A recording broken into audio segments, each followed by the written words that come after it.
আসসালামু আলাইকুম। অ্যাডমিশন 2026-27 সেশনের সকল শিক্ষার্থীকে স্বাগতম। আজ আমরা one of the most important একটা টপিক নিয়ে আলোচনা করব, সেটা হচ্ছে ফিগার অফ স্পিচ। আর এইখান থেকে ঢাকা বিশ্ববিদ্যালয়ের বি ইউনিটে মাস্ট একটা কোশ্চেন থাকবে, অন্যান্য ইউনিটেও কোশ্চেন থাকবে, প্লাস অন্যান্য যে ইউনিভার্সিটি আছে ইউনিভার্সিটিগুলোতেও এইখান থেকে আমাদের একটা কোশ্চেন থাকবে শিওর। সো একটু মনোযোগ সহকারে শুনতে হবে, মনোযোগ সহকারে দেখতে হবে। খুবই ইজি টপিক, বাট যদি মনোযোগ সহকারে না শোনো, না দেখো, তাহলে এই টপিক থেকে শিওর ভুল করবা। So let's get started. প্রথমত হচ্ছে যে ফিগার অফ স্পিচটা আসলে কি। ফিগার অফ স্পিচ হচ্ছে এমন শব্দগুচ্ছ বা বাক্যকে বোঝায় যা এর আক্ষরিক অর্থের বাইরে গিয়ে একটা সাহিত্যিক বা শৈল্পিক মূল্য বহন করে। এটা সাধারণত আমাদের ইংরেজি লিটারেচারে ব্যবহার করা হয়। এবং দেখো এই জায়গাটাতে আমরা কোন বিষয়গুলো শিখবো আর কি, কোন লিটারি টার্মসগুলো শিখবো। প্রথমে আসলে আমাদের simile, then metaphor, oxymoron, personification, hyperbole, irony, paradox, imagery, alliteration. এখন প্রথমে খেয়াল করো যে সিমিলিটা আসলে কি। যে বাক্যে যদি অ্যাজ, লাইক, দেন এই কানেক্টিং ওয়ার্ডগুলোর যে কোনো একটি ব্যবহার করে যদি দুটি অসম জিনিসকে তুলনা করা হয় তাহলে তাকে সিমিলি বলে। জাস্ট তিনটা ওয়ার্ড মাথায় রাখবা। একটা হচ্ছে আমাদের কি অ্যাজ, দুই নাম্বার হচ্ছে কি আমাদের লাইক, তিন নাম্বার হচ্ছে আমাদের দেন। এই তিনটা ওয়ার্ড দ্বারা যদি দুইটা অসম বস্তুকে তুলনা করা বোঝায় তাহলে সেটা কি হবে, সিমিলি হবে। জাস্ট কি বলছি বলো দেখি, তিনটা ওয়ার্ড অ্যাজ, লাইক, দেন। এখন উদাহরণগুলো খেয়াল করো যে she danced like a desolate wagtail. তাহলে দেখো এই যে লাইক দ্বারা তুলনা করা হয়েছে। I wandered lonely as a cloud, তাহলে এই যে অ্যাজ দ্বারা তুলনা করা হয়েছে। ইউথ লাইক সামার ব্রেভ, এই যে দেখো লাইক দ্বারা সামারের সাথে ইউথকে তুলনা করা হয়েছে। তাহলে আশা করি বুঝতে পারছো। আমরা নেক্সট দিতে যাই, মেটাফোর। এখন আমরা সিমিলি কি পড়ছি, অ্যাজ, লাইক, দেন দ্বারা হচ্ছে তুলনা করবে। এখন অ্যাজ, লাইক, দেন বাদে যদি দুটো অসম জিনিসকে সরাসরি তুলনা করা হয় তাহলে সেটাকে বলা হয় মেটাফোর। তাহলে কি বলছি বলো দেখি, অ্যাজ, লাইক, দেন এই তিনটা বাদে যদি সরাসরি তুলনা করা হয় তাহলে তাকে বলবো আমরা মেটাফোর। যেমন এখানে উদাহরণগুলো একটু খেয়াল করো। My life is A local bus, খেয়াল করো যে মাই লাইফকে লোকাল বাসের সাথে সরাসরি তুলনা করছে।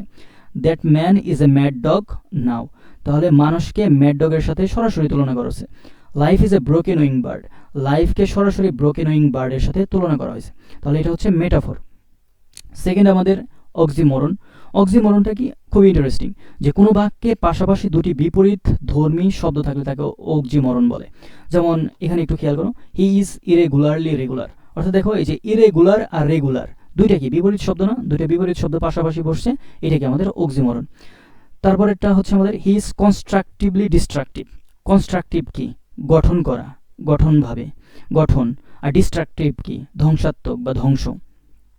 তাহলে দুইটা বিপরীত শব্দ পাশাপাশি বসছে, এই জন্য এটা হচ্ছে অক্সিমরন। সেকেন্ড হচ্ছে আমাদের পার্সনিফিকেশন। যে কোনো জড় বস্তু বা বিমূর্ত ধারণাকে মানুষের গুণ, অনুভূতি বা কাজ দিয়ে কল্পনা করাকে কি বলে, পার্সনিফিকেশন বলে। তাহলে এই জায়গাটাতে খেয়াল করো, ভালো করে একটু বোঝো যে কোনো জড়বস্তু বা বিমূর্ত ধারণীকে মানুষের যে গুণ আছে এই গুণগুলা দিয়ে আমরা কল্পনা করব, তাহলে সেটাকে আমরা বলবো পার্সনিফিকেশন। যেমন এখানে খেয়াল করো, as the clever Hopes expire.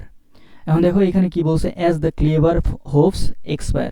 এখন এই হোপসকে ক্লেভার বলা হয়েছে। এখন বলো হোপস কি ক্লেভার হইতে পারে? হোপস কি আমাদের আশা, বাট এটা কি ক্লেভার হইতে পারে? ক্লেভার হইতে পারে না। ক্লেভার কি মানুষের গুণ, এইটা দ্বারা কল্পনা করা হয়েছে, তাহলে এটাকে আমরা কি বলবো, পার্সনিফিকেশন।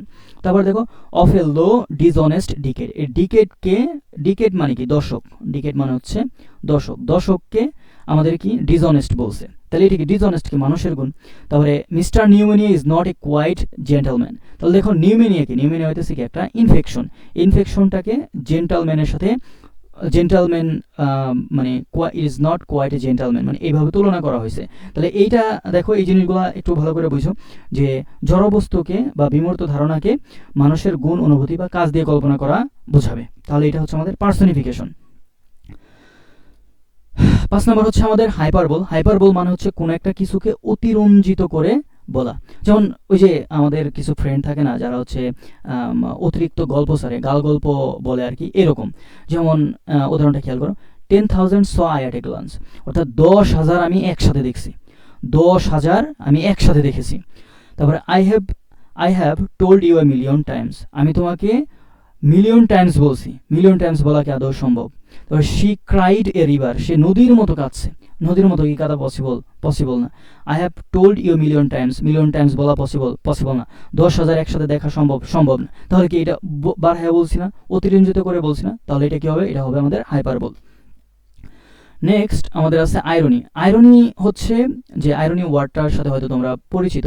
আইরনি হচ্ছে তোমার বিদ্রূপ করা, যে অর্থটা বলবে সেই অর্থটার বিপরীত অর্থ বোঝাবে। যে মূলত হচ্ছে কি, মূলত ঠাট্টা, বিদ্রূপ বা উপহাস বোঝাতে আমাদের এটা ব্যবহৃত হয়। যেমন উদাহরণটা খেয়াল করো, যে Netanyahu is the father of humanity. এখন এটা বলো, এটা কি সত্য? Netanyahu is the father of humanity, এটা কি সত্য? এটাকে আইরনি করা হয়েছে না? আইরনি করা হয়েছে, অর্থাৎ বিপরীত অর্থ প্রকাশ করছে, বিদ্রূপ করা হয়েছে। Bangladeshi politicians are very honest, যে আশা করি এটা দিয়ে বুঝতে পারছো বাংলাদেশের পলিটিশিয়ানরা হইতেছে সবচেয়ে বেশি অনেস্ট, যে খুব বেশি অনেস্ট। এটা কি আদৌ ট্রু? আদৌ ট্রু না। ওকে, যদি এরকম হয় তাহলে সেটা কি হবে? আমাদের আইরনি হবে। নেক্সট আসি আমরা প্যারাডক্স। প্যারাডক্সটা কি?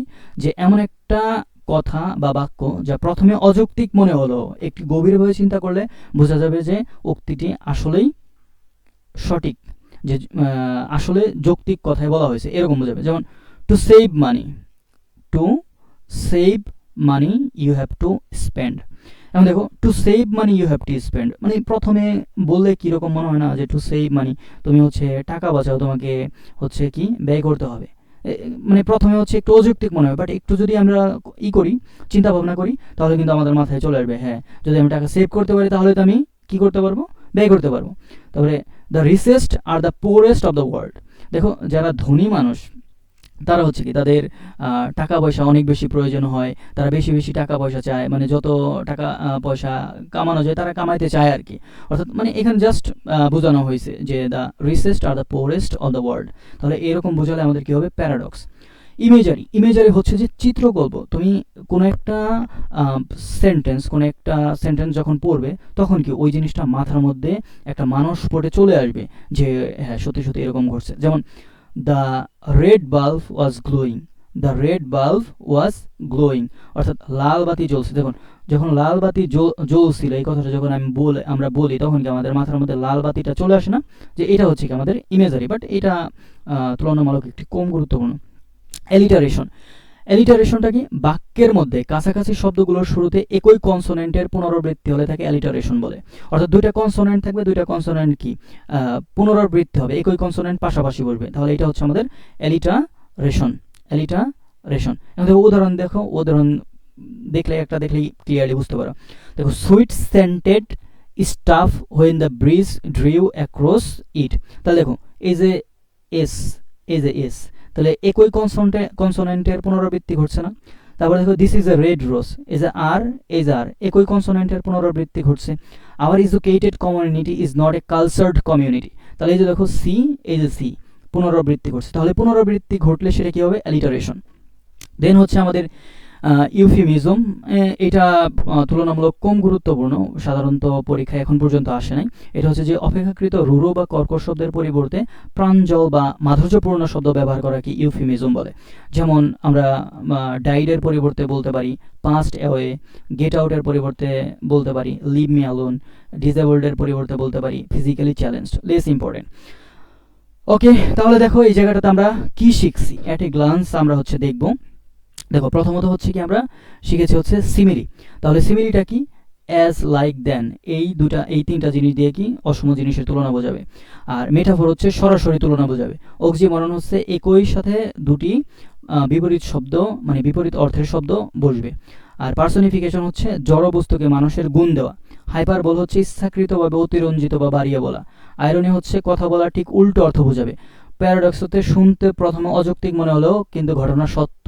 ইমেজারি হচ্ছে কি? যে ভাষায় আঁকা স্পষ্ট জীবন্ত ছবি আর কি, মানসপটে আমাদের ভেসে উঠবে। অ্যালিটারেশন হচ্ছে শব্দের শুরুতে একই কনসোনেন্টের পুনরাবৃত্তি ঘটবে। আর ইউফেমিজম হচ্ছে কঠোর শব্দের বদলে আমাদের কোমল মাধুর্যপূর্ণ শব্দ ব্যবহার করা। আচ্ছা, এইখানে দেখো, এই যে 10টা আছে না, এই 10টার মধ্যে মোস্ট ইম্পর্টেন্ট হচ্ছে সিমিলি, মেটাফোর, অক্সিমরন, পার্সোনিফিকেশন। এইগুলাই হচ্ছে, মানে এই চারটা হচ্ছে মোস্ট ইম্পর্টেন্ট, এখান থেকে সাধারণত কোশ্চেন আসে। সব থেকে বেশি কোশ্চেন আসে হলো সিমিলি, মেটাফর আর পার্সনিফিকেশন। ওকে, আমরা একদম এখন ঢাকা বিশ্ববিদ্যালয়ে 2025-26 কী ধরনের কোশ্চেন আসছে এই কোশ্চেনগুলো আমরা একটু দেখি। Let's see, which figure of speech has been used in this sentence? Life is a puzzle with pieces that don't always fit. তাহলে দেখো এইটা কোথায় আসছে, দেখো বি ইউনিটে, ঢাকা ইউনিভার্সিটির বি ইউনিটে 25-26 সেশনে আসছে, যে বললাম দেখো life is a puzzle with pieces. তাহলে দেখো এখানে এই যে লাইফটাকে পাজলের সাথে সরাসরি তুলনা করছে কিনা সেটা বলো, সরাসরি তুলনা করছে। তাহলে এটা আমাদের কি হবে? এটা হবে আমাদের মেটাফোর, এটা হবে আমাদের মেটাফোর, অর্থাৎ সি নাম্বার হচ্ছে আমাদের অ্যান্সার। তারপরে এখানে আমাদের ব্যাখ্যা সহ দেওয়া আছে, তোমাদের যাদের পিডিএফটা লাগবে একদম শুরুতে হচ্ছে হোয়াটসঅ্যাপ নাম্বার দেওয়া আছে, হোয়াটসঅ্যাপ নাম্বারে নক করলে আমি পিডিএফটা দিয়ে দিব। দেন সেকেন্ড কোশ্চেন, যে which figure of speech do you find in the expression jaws of death? এখন দেখো জস অফ ডেথ, এই যে ডেথকে চোয়ালের সাথে সরাসরি তুলনা করা হয়েছে। তাহলে এটা আমাদের কি হবে? সরাসরি তুলনা করলে কি বোঝায়? সরাসরি তুলনা করলে আমাকে সেটাকে বোঝা হলো মেটাফোর, মেটাফোর। নেক্সট কোশ্চেন দেখি আমরা, যে identify the figure of speech she has a heart of gold. দেখো এখানে হার্ট অফ গোল্ড বলতে যে she has a heart of gold, সে সোনার হৃদয়, তার সোনার হৃদয় আছে এরকম বোঝায় না। এখানে হচ্ছে তার হৃদয়টাকে তোমার তুলনা মানে হচ্ছে তোমার কোমল, উদারতাপূর্ণ এরকম বোঝাইছে আর কি, যে এটা কি সরাসরি তুলনা করছে। সরাসরি তুলনা করলে আমাদের কি হবে? সরাসরি তুলনা করলে হবে আমাদের মেটাফোর। তারপরে a terrible beauty is born. দেখো a terrible beauty is born, তাহলে এটা কি হবে? একটু গেস করো দেখি, যে টেরিবলটা কি? টেরিবল মানে হচ্ছে ভয়ঙ্কর, ভয়ঙ্কর, আর বিউটি মানে হচ্ছে সুন্দর। তাহলে দেখো ভয়ঙ্কর, সুন্দর, তাহলে এই দুইটা কি মোটামুটি বিপরীত একটা ওয়ার্ড, অপোজিট ওয়ার্ডের মতো। হ্যাঁ, তাহলে এটা আমাদের কি হবে? বিপরীত শব্দ যদি বোঝায় তাহলে সেটা আমাদের কি হয়? অক্সিমরন হয়, অক্সিমরন। তারপর আছে হচ্ছে আমাদের ইউ আর এ লায়ন। এখান থেকে যে ইউ আর এ লায়ন, এই যে ইউকে লায়নের সাথে সরাসরি তুলনা করছে, তাহলে এটা হবে আমাদের metaphor. Next question, jaws of death, repeat হয়েছে কোশ্চেনটা। এটা খেয়াল করো, যে which literary device is used in the wind whispered through the trees. তাহলে এইখানে দেখো the wind whispered through the trees, এটার বাংলাটা কি? হুইসপার্ড মানে কি? হুইসপার্ড মানে হচ্ছে ফিসফিস করা, ফিসফিস করা। এখন দেখো বাতাস কি ফিসফিস করতে পারে? ফিসফিস করে কি? ফিসফিস করতে পারে মানুষ। তাহলে দেখো এই যে উইন্ডকে গাছের মধ্য দিয়ে ফিসফিস করে চলে গেল, গাছের মধ্যে দিয়ে ফিসফিস করে চলে গেল। তাহলে উইন্ডকে কি মানুষের একটা গুণ দেওয়া হয়েছে না? তাহলে মানুষের যদি গুণ দেওয়া হয় তাহলে সেটা আমাদের কি হবে? Personification. And the last question is, যে identify the figure of speech. Okay, the leaves danced in the wind, the leaves danced in the wind. এটা হচ্ছে তোমাদের হোমওয়ার্ক। তোমরা হচ্ছে যদি ক্লাসটা মনোযোগ সহকারে বোঝো, পড়ো, মানে যদি ক্লাসটা মনোযোগ সহকারে দেখে থাকো তাহলে এটা অ্যান্সার করতে পারবে। কমেন্ট বক্সে অ্যান্সারটা করো। Best of luck.